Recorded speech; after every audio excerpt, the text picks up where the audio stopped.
Is your marketing based on assumptions? You think you know why someone downloaded your lead magnet? You think you know what problem they're trying to solve, or you think you know what they need to hear next? Well, but your prospects already know the answers to all of these questions. They are ready to tell you, and your marketing is set up to never ask.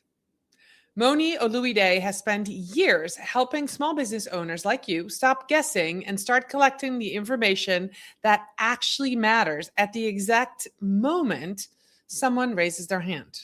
What she has learned will change how you think about every lead in your pipeline. This is what your prospects are dying to tell you. And this is Strategy Talks. Stay tuned. I'll be right back.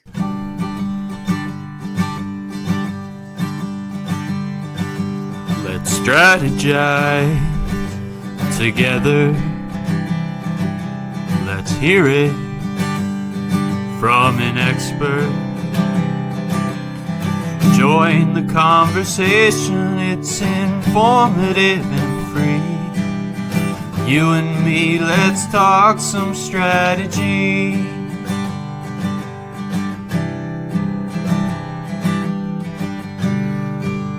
Here's your host, Morin-van.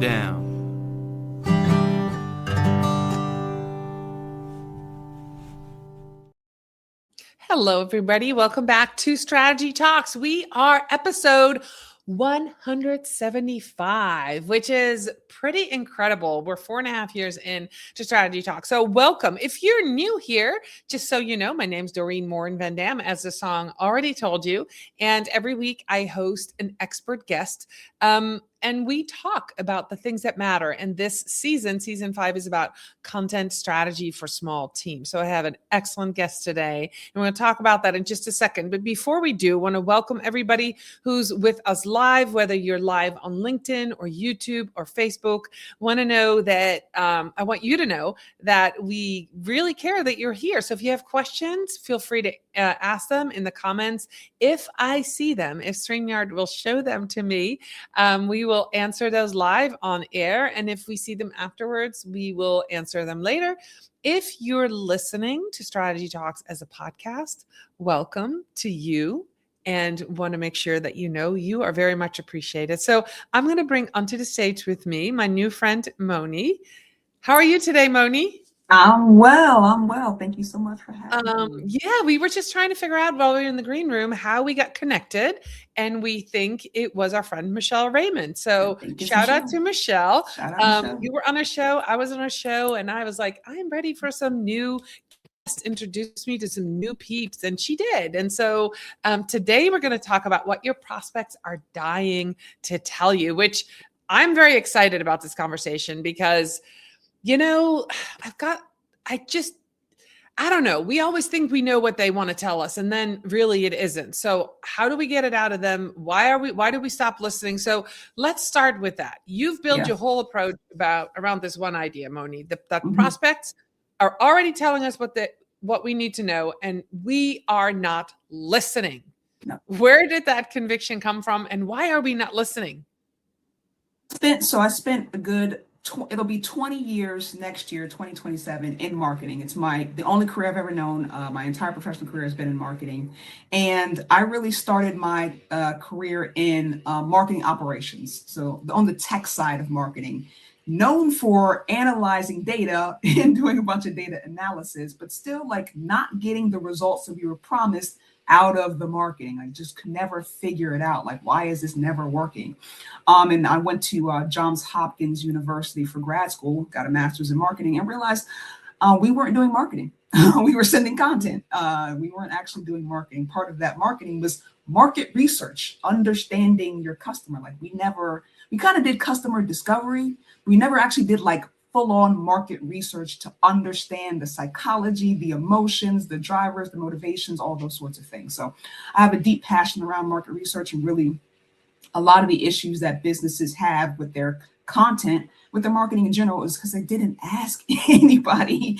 They didn't talk to anybody with any sort of depth. And when they do talk to people, they don't ask the right questions, and they don't really gain the right insights, the right conclusions from the results that they get. So there's all kinds of a myriad of issues happening.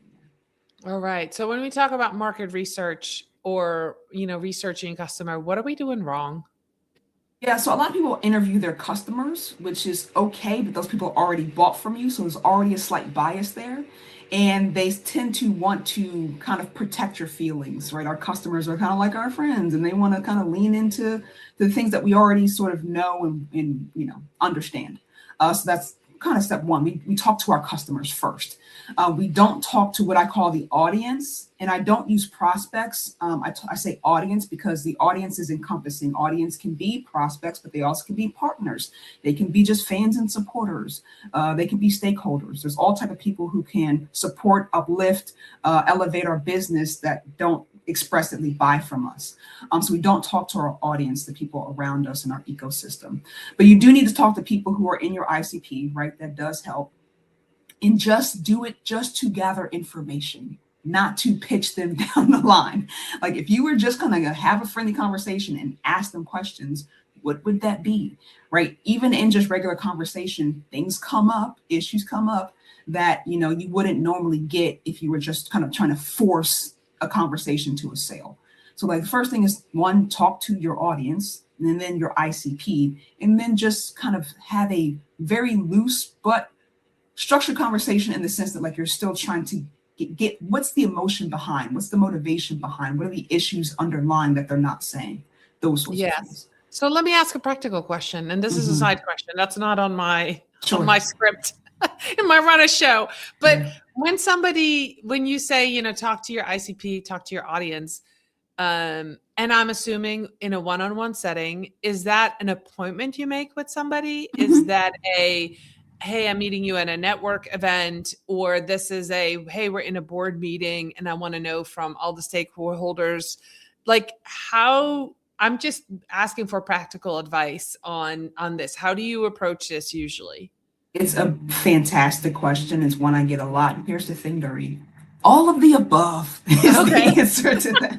All of the above, right? When you kind of know what you're trying to then understand, all good market research starts with a market research brief, right? We need a hypothesis to start with, kind of stating our assumption here and then going off of that.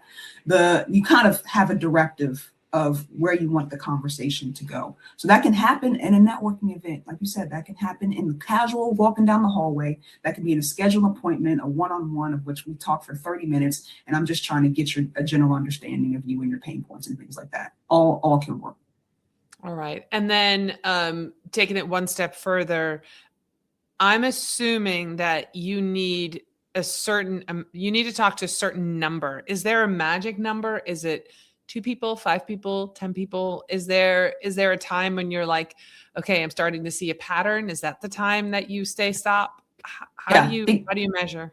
Yeah, good question. So to follow up to your previous question about like how do you kind of get this information, the means doesn't matter, but you do need to record, right? Like that is part of the conversations. You do need a means of record. So if that's sort of you kind of walking away from the conversation and taking notes, if that's you recording the conversation, get permission. Don't record people without their permission. You do need a way to kind of gather that information so you can analyze it later. There is no magic number, but I feel like the base is 10 people because you are looking for patterns. That is the thing that you're trying to glean out of it. And you also, in a market research brief, need to define what success looks like. Is it 60%? Is it 80%? Right? That's going to have to kind of be up to you. I'm looking for, I'll know this is true if I see this pattern behavior, these signals, this line of communication. And if I see this 80% of the time, then I'll say that that's success, that kind of thing.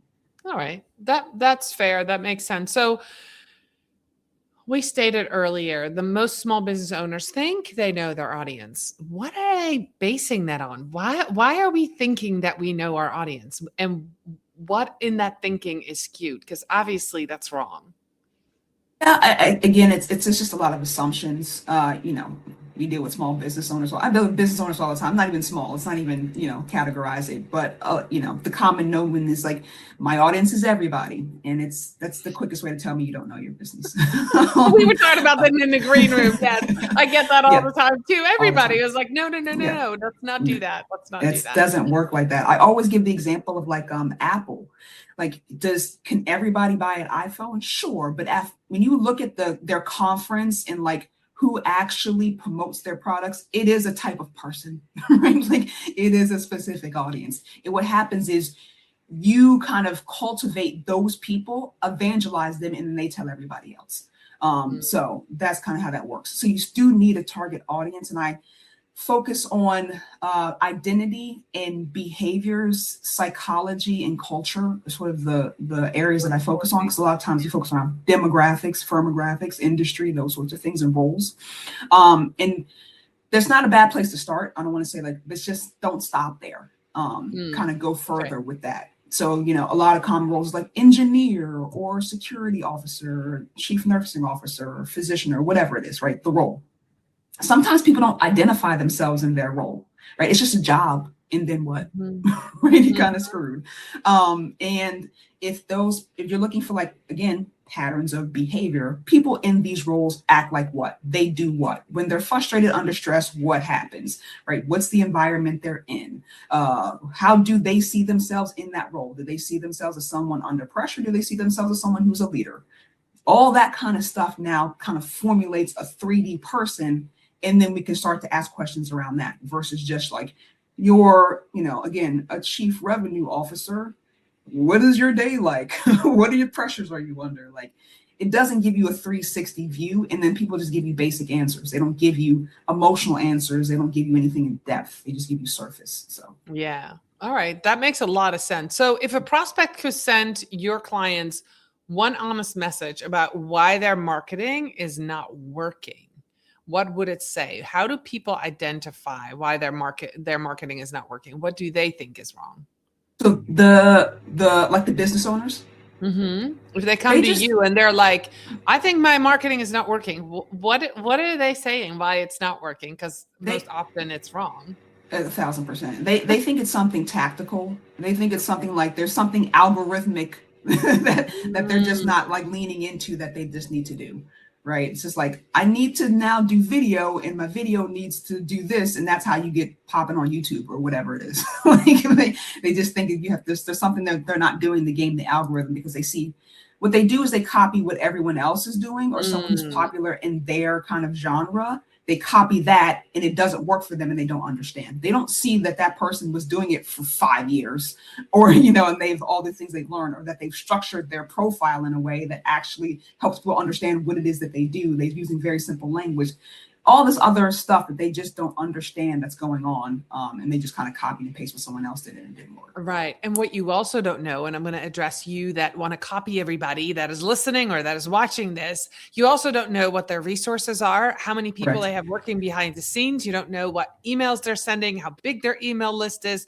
You have no idea what the knowledge base is. So I see this all the time. I've worked with clients who are like, put a competitor or somebody even that's not a competitor, but somebody within the same industry on a pedestal and say, I want to be like that person. And I'm like, they might be able to afford 3 full-time YouTube editors. You've got me. Like, it's not going to get there as fast as you think it is unless you're willing to spend more money, more resources. So yeah, I love that we're getting to this. And so yeah, you just don't know what's going on behind the scenes to think you can get there. And so your marketing could not be working because you don't have this same number of resources or budget, or and you don't know all the strategy behind it. So when somebody, let's get some practical, when somebody downloads lead magnets and never buys anything, what is that person signaling?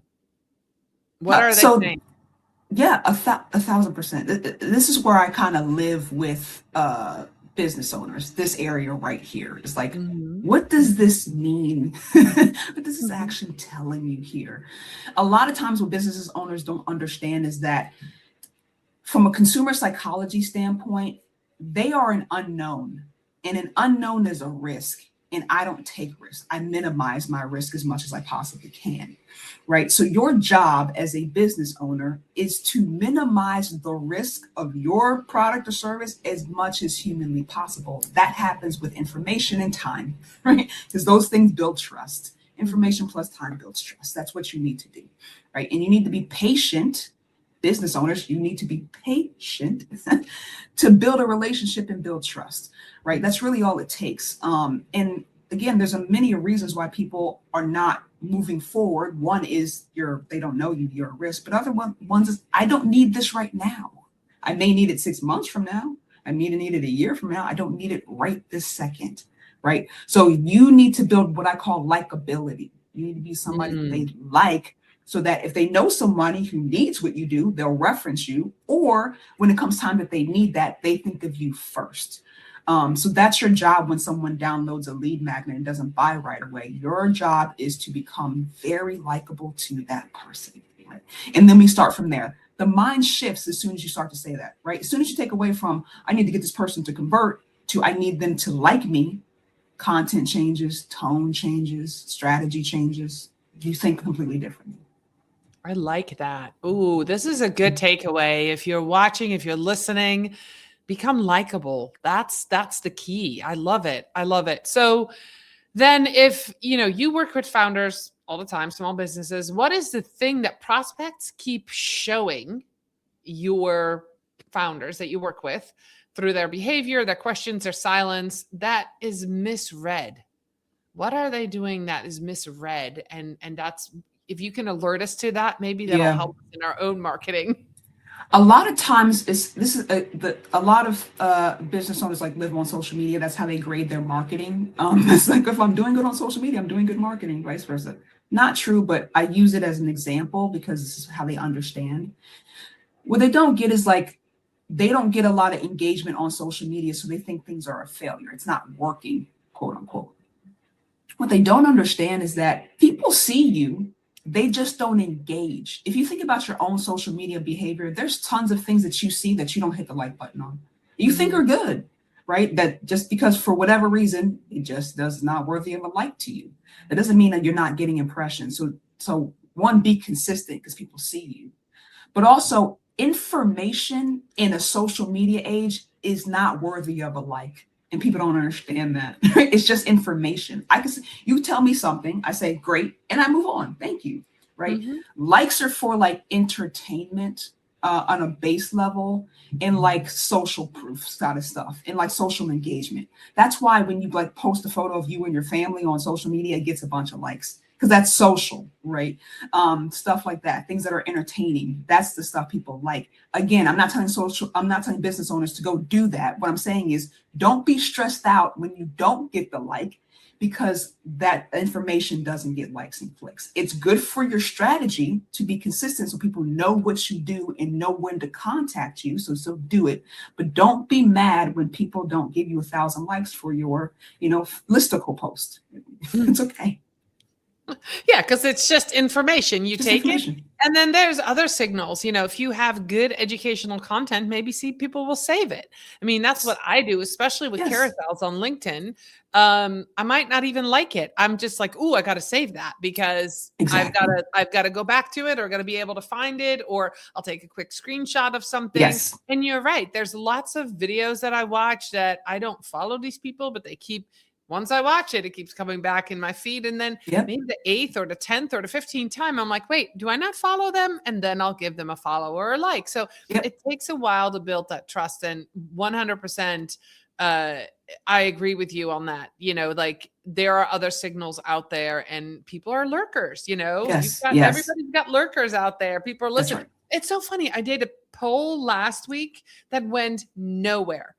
And I was like, oh, I know polls work. And I looked at the poll and I thought maybe it wasn't of interest to my ICP. And so I posted another poll yesterday. And within 24 hours, there's 40 responses. And I'm like, okay, it was the wrong question. It was not what my peeps wanted to talk about. It had nothing. It was something I wanted to know, Right. but it was not anything they were interested in. So Exactly. when marketers make mistakes, guys. It's part of it. We're all learning. That's why We're I like testing and learning. I like the market research hat, because you just like, all right, I'm going to try something different, instead of like, I'm a failure in life. I'm the worst ever. No one likes me, which is what a lot of mental people do. It's just like, oh, that one didn't work. Try something different. No, try something different. And then trying to figure out why it didn't work is helpful, so you don't make the same mistake again. But of course, it doesn't mean that you have to put something aside and say, I'm never going to do that again. So what does actually listen look like? Like, walk me through how you built that into a real gen system for a small team. What does it mean to really listen? So my big thing is like workshops, because I'm big on practical application. You got to practice these things. It's one thing to say it, but it's another thing to do it. It's a whole another level of learning. But like, if you are actually sort of communicating well, you're listening more than you're talking, right? 70% of communication is listening, and like actively listening. So one of the biggest areas of humans, not just business owners, humans in general, because I'm going to put myself in this category as someone who kind of positions themselves as a good communicator. I had to learn to listen, but hear what somebody is saying, not just hear what I'm feeling. That's what a lot of us do. We interpret the words, and like we just reflect them back as how we felt them, not what is actually said. And emotions is a driver of all of our actions, right? People buy with emotions, justify with logic, even though we don't apply that whatsoever. But there's emotions behind what people are saying. There's a reason why they're saying it. And there are things that the words that they're saying, and there's things underneath of that they're not saying at all. And you have to kind of train yourself to look out for those, what that means. So I did an exercise, actually a workshop where we positioned ourselves as cable companies. We were Comcast or Verizon, and we were trying to figure out why people are moving from streaming and not like continuing to be our customers. And there was real customer kind of data and sentiments in there.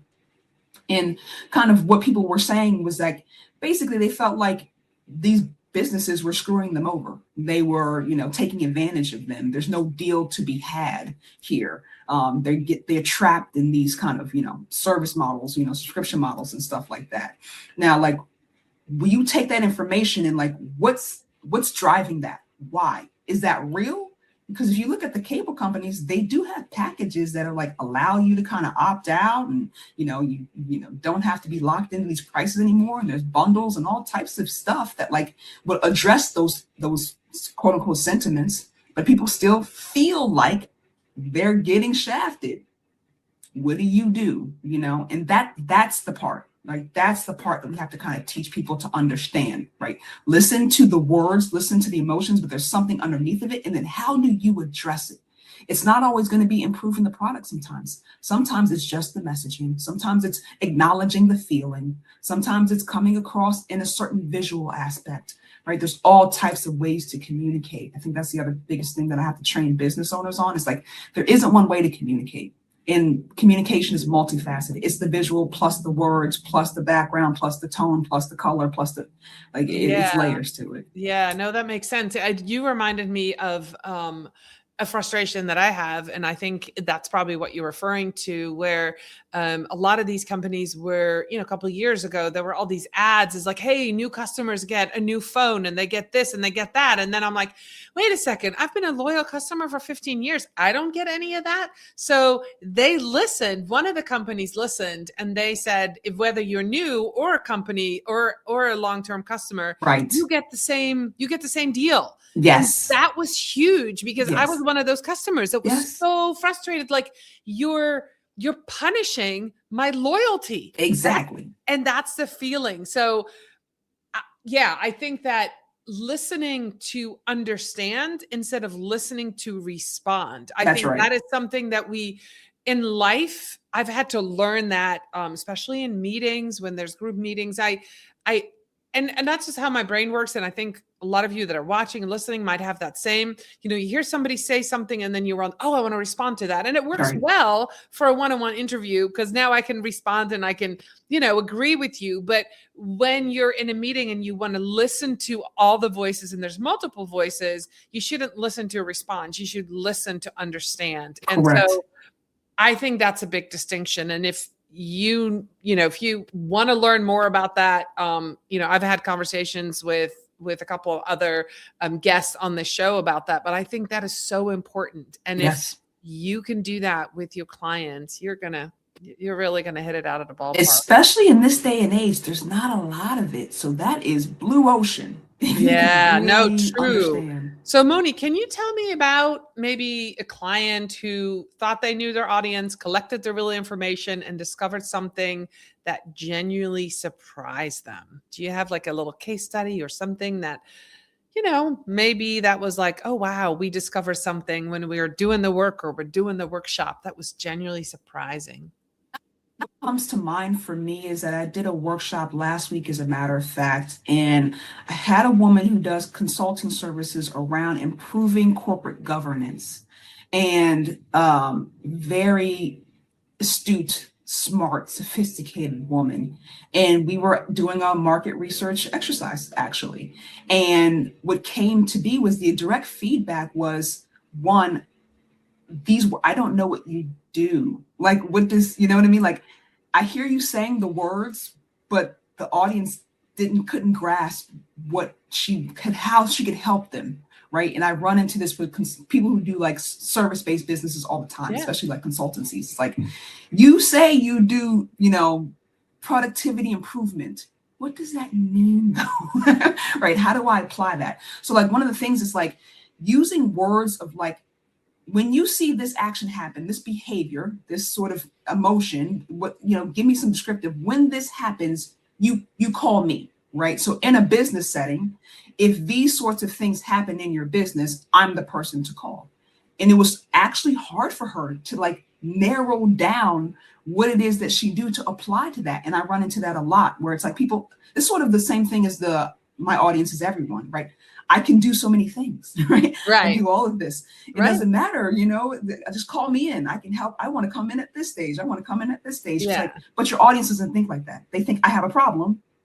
Who should I call? Who should I call? Exactly. Yeah.